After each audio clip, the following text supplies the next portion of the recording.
The dark forces from the valley. The press statement issued regarding the apprehension of Khondram Ojit Singh, a 47-year-old individual linked to the People's Liberation Army, PLA, offers critical insights into the underlying motivations, strategic imperatives, and operational patterns of Meitei insurgent groups, including PLA, UNLF, KCP, and KYKL. By examining the details provided, timing of the arrest, weapons recovered, and admission of ongoing militant activity, it is possible to delineate the broader objectives these groups pursue and the rationale behind their continuing insurgent operations.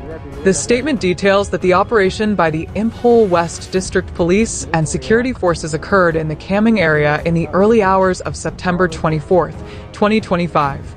Singh, previously arrested in April 2007, admitted during interrogation that he remained involved with the PLA. Importantly, his involvement was tied to the ambush of Assam Rifles personnel at Zalengam, Nambol, on September 19, 2025. Weapons and ammunition recovered during the operation, including multiple rifles, magazines, lathode shells, and rounds for AK, M16, and INSA's rifles, underscore the continuing operational capacity of the militants and the depth of their underground networks. Beyond the immediate facts, the press note reflects a careful strategic narrative, aiming to simultaneously demonstrate state control while highlighting the persistence and adaptability of insurgent actors. The first evident objective of these groups, as inferred from this incident and previous operational patterns, is to sustain visibility and credibility as active insurgent entities. By participating in high-profile ambushes and maintaining access to weapons caches, these groups seek to demonstrate that arrests and bans do not diminish their capability. The press statement issued regarding the apprehension of Khondram Ojit Singh, a 47-year-old individual linked to the People's Liberation Army, PLA, offers critical insights into the underlying motivations, strategic imperatives, and operational patterns of Meitei insurgent groups, including PLA, UNLF, KCP, and KYKL. By examining the details provided, timing of the arrest, weapons recovered, and admission of ongoing militant activity, it is possible to delineate the broader objectives these groups pursue and the rationale behind their continuing insurgent operations. The statement details that the operation by the Imphal West District Police and security forces occurred in the Kameng area in the early hours of September 24, 2025. Singh, previously arrested in April 2007, admitted during interrogation that he remained involved with the PLA.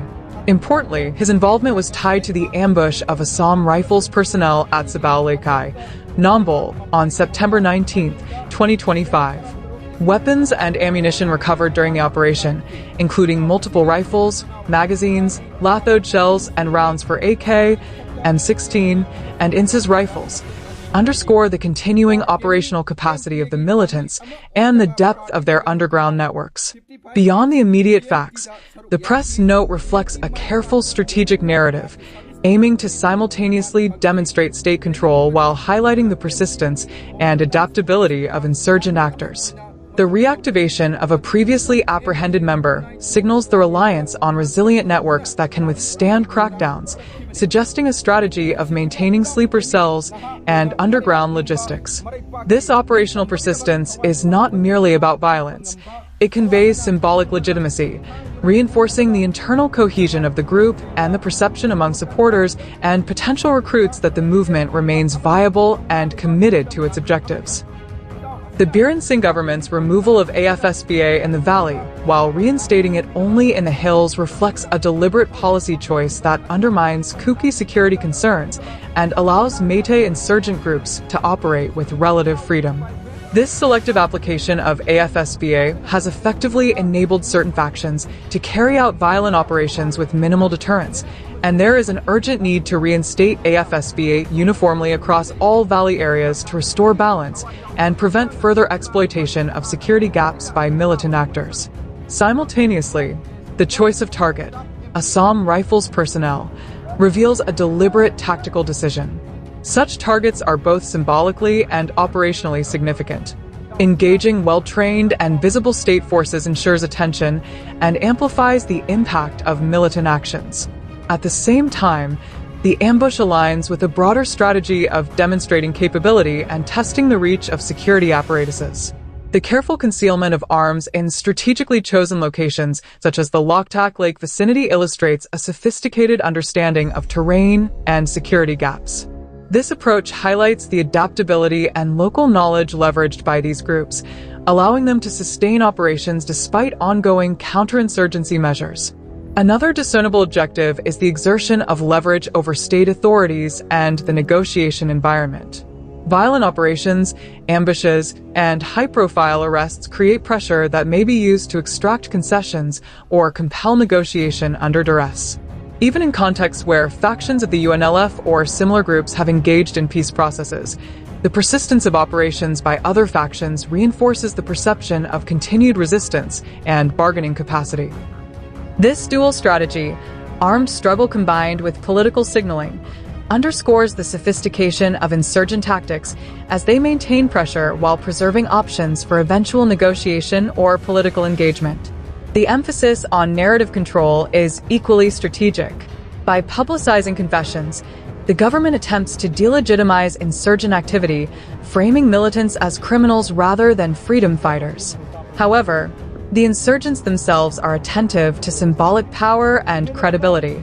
Being named in official reports or linked to significant operations enhances their internal and external legitimacy, ensuring that both cadres and sympathizers perceive the organization as capable and relevant. This contest over narrative reflects a broader battlefield beyond physical operations. The struggle to shape public perception, influence local communities, and secure ongoing support. Ethnic and social dynamics also play a crucial role in the strategic calculus. Manipur's complex societal landscape, characterized by historical grievances and ethnic tensions, provides fertile ground for recruitment and local embedding. Groups like KYKL employ moralistic rhetoric, emphasizing anti-corruption, social cleansing, and societal reform to attract disillusioned youth and consolidate influence within the valley. Such framing allows insurgents to merge ideological, social, and ethnic appeals, reinforcing their position in areas where governance gaps or marginalization create sympathetic audiences. This strategy of embedding themselves in societal structures, rather than existing solely as external aggressors, enhances resilience and complicates counterinsurgency efforts. Operational depth is another critical factor illuminated by the press note. The return of a previously arrested militant highlights the capacity for regeneration within the insurgent network. This suggests the existence of hierarchical and decentralized structures capable of sustaining activity even under intense scrutiny. The maintenance of arms caches, communication equipment, and concealed operational bases reflects meticulous planning and a long-term view of insurgency. Such depth allows insurgents to adapt tactics, shift operational theaters, and respond to state measures without significant disruption to their broader objectives. The dynamics of intergroup competition and alliance formation are also implicit in the operational context. Multiple Meitei insurgent groups, each with nuanced ideological orientations and strategic priorities, operate within overlapping geographies and communities. Demonstrating capability through operations or symbolic acts serves not only to maintain relevance vis-a-vis the state, but also to assert dominance within the insurgent ecosystem. Factions may attempt to outcompete each other in operational impact, recruitment success, or visibility, thereby reinforcing their standing and ensuring access to resources, territory, and influence. While operational persistence and symbolic legitimacy remain central, insurgent strategies are also shaped by an acute awareness of state capacity and response. The press note itself functions as a feedback mechanism, informing insurgents of security reach, intelligence efficacy, and vulnerabilities in surveillance and logistical monitoring. Such insights likely guide future planning, including the relocation of arms, restructuring of cells, and refinement of tactics to mitigate detection and enhance operational effectiveness. This ongoing calibration demonstrates the analytical sophistication of these groups, contradicting any simplistic notion of insurgency as purely reactive or chaotic. The strategic timing of operations in relation to broader social and political events further underscores their calculated approach. By staging attacks and maintaining visible activity in periods of potential instability or tension, insurgents can influence state prioritization, provoke reactions that may generate sympathy or resentment among local populations, and exploit any governance gaps. Such timing maximizes impact while minimizing direct confrontation with superior force, adhering to principles of asymmetric warfare and guerrilla strategy. Challenges and limitations are inherent in both insurgent and counterinsurgent strategies. The reliance on public confessions or arrested individuals introduces potential vulnerabilities for both sides. Insurgents risk exposure of networks, while states risk credibility issues if coercion or misattribution occurs. Internal fragmentation, as evidenced by the existence of multiple UNLF factions with divergent approaches to negotiation and armed struggle, complicates both operational cohesion and predictive analysis. These internal fissures, while a source of potential weakness, also provide tactical flexibility, allowing some factions to pursue aggressive operations while others engage diplomatically. The long-term objectives of these groups extend beyond immediate armed confrontations. Persistent insurgent activity serves as a tool to influence political discourse, challenge state narratives, and maintain a foothold in public consciousness. By sustaining operations and demonstrating adaptability, these groups aim to shape negotiations, preserve autonomy in decision-making, and assert ideological, social, and political legitimacy. Their strategies are therefore multifaceted, blending tactical violence, symbolic messaging, social embedding, and strategic positioning to ensure enduring relevance. From a state perspective, the detailed press note functions to legitimize counterinsurgency operations, reassure public confidence, and assert narrative control. By documenting recovered arms, linking specific individuals to attacks, and emphasizing ongoing investigative measures, the government reinforces the perception of control while discouraging local collaboration with insurgent networks. This dual approach, combining physical suppression with strategic communication, addresses both operational and psychological dimensions of insurgency management. Looking ahead, several implications emerge. Security operations are likely to intensify, with heightened surveillance, targeted raids, and reinforced intelligence mechanisms in areas identified as operational hotspots. Insurgents may respond with tactical adaptations, including decentralization of cells, relocation of caches, or the use of improvised devices.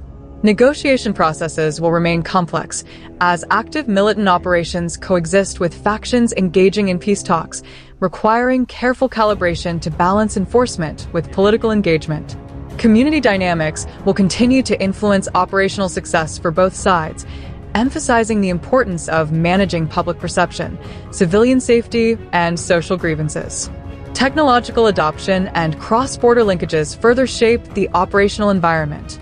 The use of modern communication tools, access to foreign training or logistical support, and reliance on cross-border sanctuaries extend insurgent capabilities while complicating enforcement. Maintaining operational resilience in such a context necessitates both state sophistication in intelligence and nuanced understanding of insurgent strategies, including their ideological framing, social embedding, and tactical innovation. Ultimately, the analysis of this press note reveals that PLA and allied Meitei insurgent groups pursue objectives that are far more complex than immediate tactical outcomes. They seek to preserve operational capability, assert legitimacy, influence negotiation dynamics, embed within social and ethnic networks, and maintain strategic depth. Violence is instrumental, symbolic, and strategic, designed not solely to inflict harm but to communicate resolve, capability, and ideological consistency. The ongoing contest is as much about narrative, perception, and influence as it is about arms, ambushes, or territorial control. The interplay between insurgent persistence and state response constitutes the central dynamic of conflict management in Manipur. The apprehension of individuals like Khondram Ojit Singh, the recovery of weapons, and the framing of operations in press statements reflect both sides' awareness of the importance of symbolism, perception, and legitimacy. Insurgent groups aim to sustain their relevance and bargaining power, while the state seeks to reinforce authority, protect civilians, and undermine insurgent credibility. Both actors operate within an environment shaped by ethnic tensions, historical grievances, and socio-political complexities, ensuring that the conflict extends beyond physical engagements to encompass social, ideological, and psychological domains. In conclusion, the press note offers a lens through which the deeper strategies and aims of PLA, UNLF, KCP, KYKL, and similar groups can be discerned. Their activities reveal a calculated approach to insurgency, blending operational persistence, social embedding, narrative control, and strategic signaling. Arrests, weapons recoveries, and high-profile ambushes serve multiple functions. They maintain internal cohesion, signal capability externally, create leverage in negotiations, and reinforce ideological legitimacy. The enduring challenge lies in addressing not only immediate security threats, but also the structural, social, and political factors that sustain insurgency. Disclaimer: the content presented in this video reflects analysis and reporting based on publicly available information, press statements, and verified sources. Zalengam Media does not endorse violence or illegal activity, and this video is intended for informational and educational purposes only.